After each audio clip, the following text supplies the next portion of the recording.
से जो है मैं इस बात को भी इस काबिल नहीं समझती कि मैं इस पे कोई कमेंट करूं। जी मैडम, हुकूमत की जानिब से जो है चौधरी निसार को एक बड़ा ओहदा देने का फैसला किया गया है, उसमें आप क्या कहना चाहते हैं? मुल्क की जो मौजूदा जो सियासी सूरत हाल है उसको आप किस तरह देख रही हैं कि सियासत पाकिस्तान की किस तरफ जा रही है और आइंदा कुछ माह में कोई बड़ी तब्दीली आने का इम्कान है?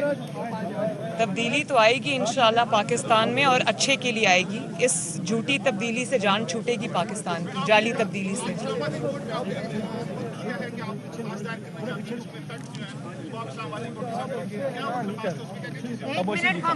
मैं बात कर रही हूँ, प्लीज जी दोबारा करेंगे क्वेश्चन प्लीज।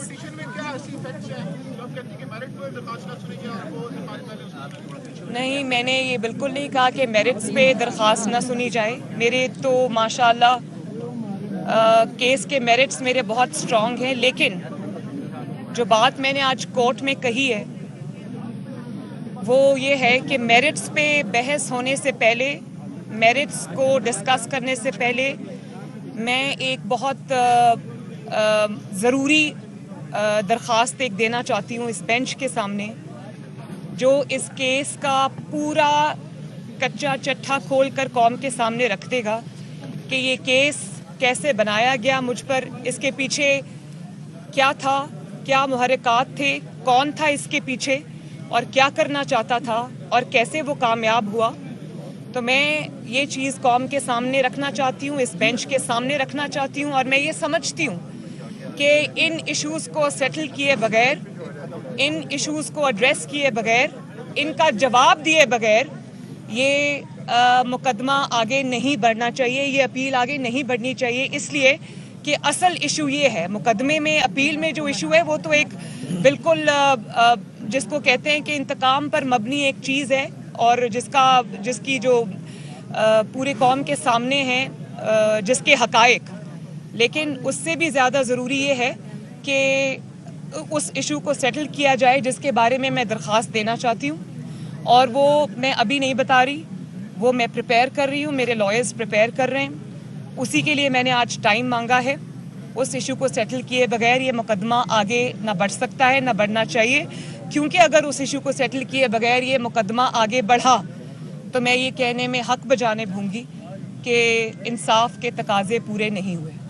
ऐड कर दूं एक छोटी सी बात। जी करें। कोर्ट ने जो एप्लीकेशन की मैडम मरियम फरमा रही हैं, कोर्ट ने ये कहा है कि ये आपका हक है कि आप जो भी एप्लीकेशन कोर्ट के सामने फाइल करना चाहें वो आप कर सकती हैं, और हमारे इस हक को भी उन्होंने रिकग्नाइज किया है कि अगर वकील हम इसमें कोई और एंगेज करना चाहें वो भी हमारा प्रेरोगेटिव है। तो इन दो बातों का उन्होंने हमें हमारे हक को रिकग्नाइज करते हुए, एक्चुअली मेरा जो लॉयर हैं अमजद परवेज साहब, जिन्होंने शुरू से ही इस केस को कंटेस्ट किया है, जब से उनको कोविड हुआ है, उनको कमर की शदीद तकलीफ़ है और उनके लिए हफ्ते में 2 बार कम्यूट करना पॉसिबल नहीं है।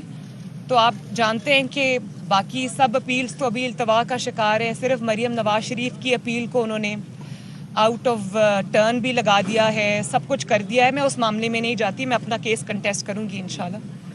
और इसलिए उन्होंने मुझे कहा कि आप मुझे इस मुकदमे से अलहदा कर दें, क्योंकि मैं इतना कम्यूट नहीं कर सकता, तो मैं नहीं चाहता कि आपका केस सफ़र करे। तो मैंने उनसे ये रिक्वेस्ट की है कि आप मेरे मुकदमे को ही आप ही कंटेस्ट करें, लेकिन फॉर द टाइम बीइंग जब तक आपकी सेहत बेहतर नहीं हो जाती, मैं अपने लिए कोई और काउंसिल अरेंज करूंगी। तो ये बताएं, मियां नवाज शरीफ कब अनाउंस कर रहे हैं कि शहबाज शरीफ अगले उम्मीदवार होंगे वज़ीर आज़म के? कोई आपका सीईसी का इजलास होगा या उसको फॉर्मली मियां साहब पाकिस्तान जब इलेक्शंस अनाउंस होंगे और टाइम पे सब पार्टीज अपने उम्मीदवार अनाउंस करेंगी तो PMLN भी करेगी इंशाल्लाह। ये बताएं कि एहतसाब की दावेदार हुकूमत तो है, लेकिन ये बताएं कि अगर चेयरमैन नैब एक्सटेंशन होती है तो क्या आपको काबिल कबूल होगी एक्सटेंशन? मुझे इस के बारे में क्या हो रहा है क्या नहीं मुझे पता नहीं है, मैं बात करके बताऊंगी पार्टी। मैडम क्या कहेंगी कि पंजाब में एक नई जमात बनाने की तैयारी की जा रही है, अलीम खान, जहांगीर तरीन, सरवर साहब के नाम आ रहे हैं, समझते हैं कि पंजाब में जो PTI है डिलीवर करने में नाकाम हो गई है? क्या सिर्फ पंजाब में नहीं, पूरे पाकिस्तान में डिलीवर हुई है, नाकाम हुई है डिलीवर करने में, और ना सिर्फ गवर्नेंस के मामले में बल्कि हर मामले में नाकाम हुई है। आप जितनी भी पार्टीज़ आप ले आएँ, अगर वो अवाम की नुमाइंदा पार्टीज़ नहीं होंगी, अवाम के नुमाइंदा लोग नहीं होंगे, तो लोग उनको रिजेक्ट करेंगे। जी मैडम, क्या अफगानिस्तान में तालिबान की हुकूमत को तस्लीम करना चाहिए पाकिस्तान से? دیکھیں پاکستان کو جو کرنا چاہیے نا وہ یہ کرنا چاہیے کہ جو افغان عوام ہیں, ہمارے افغانی بہن بھائی ہیں, ان کی مرضی کو, ان کے فیصلے کو ہمیں تسلیم کرنا چاہیے, کیونکہ وہ ایک سوورن کنٹری ہے. ہمیں پاکستان کو اپنے مرضی کے فیصلے ان پر مسلط نہیں کرنے چاہیے. ہمیں ان کی اندرونی جو پالیٹکس ہے, جو ان کا اندرونی معاملات ہیں, اس میں ہمیں انٹرفیرنس نہیں کرنی چاہیے.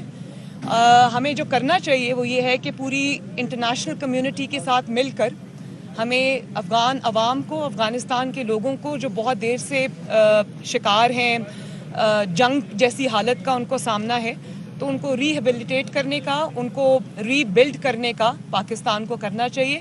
پاکستان کو ان کے اندرونی معاملات میں مداخلت سے دور رہنا چاہیے. جی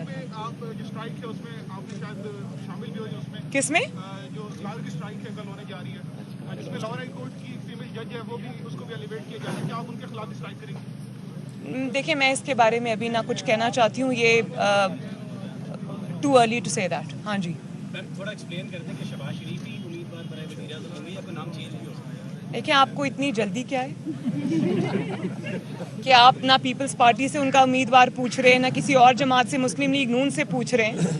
تو ظاہر ہے جب مسلم لیگ نون بیٹھے گی, شہباز شریف صاحب ہمارے پارٹی پریزیڈنٹ ہیں, اور اگر میاں صاحب اور پارٹی ان کو نامینیٹ کرتی ہے تو ہم سب ان کے پیچھے کھڑے ہوں گے بالکل, اور سپورٹ کریں گے ان کو انشاءاللہ. سننے میں یہ بھی آ رہا ہے کہ گورنمنٹ شہباز شریف کو ڈسکوالیفائی کروانے کے لیے پوری ٹیم ایک بنا کے بیٹھی ہوئی ہے, اس پہ آپ کیا رسپانس دیں گے؟ بھائی کب تک آپ اپنے جو مخالفین ہیں ان کو ڈسکوالیفائی کراتے جائیں گے, کب تک آپ فاؤل پلے کرتے جائیں گے؟ کبھی تو یہ کھیل, گھناؤنا کھیل ختم ہوگا نا, اور یہ بہت دیر چل نہیں سکتا. اگر ڈکٹیٹرشپس ختم ہو سکتی ہیں تو یہ تو اب ختم ہونے پہ آ رہا ہے. آہستہ آہستہ جیسے آپ دیکھیں گے کہ حکومت کے دن پورے ہوتے جاتے ہیں, تو ان کی جو انتقام پر مبنی سیاست ہے یہ بھی قوم کے سامنے اور زیادہ اچھے طریقے سے آئے گی. تو یہ ہمیشہ کے لیے نہیں چل سکتا, کیونکہ ایک انسان پلان کرتا ہے, ایک اللہ تعالیٰ بھی ہے. پیپلز پارٹی کے علاوہ آپ کے پاس کوئی اور سوال ہے؟ Thank you.